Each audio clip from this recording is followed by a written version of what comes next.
జై శ్రీరామ్. విశ్వవ్యాప్త హిందూ బంధువులందరికీ విన్నపం.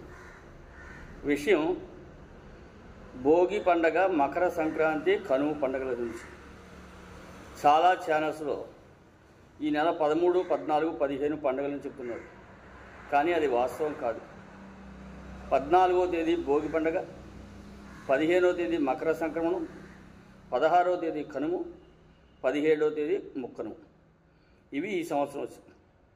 14వ తేదీ సాయంత్రం రవి మకర సంక్రమణం జరుగుతున్నందున 14వ తేదీ భోగి పండుగ అయింది, 15 మకర సంక్రమణం. ఇది ధర్మశాస్త్రం నిర్ణయం కూడా ఇదే. కాబట్టి భక్తులు అంతా గ్రహించవలసింది ఏంటంటే 14, 15వ తేదీల్లో ఈ సంవత్సరం సంక్రాంతి పండుగ వచ్చింది.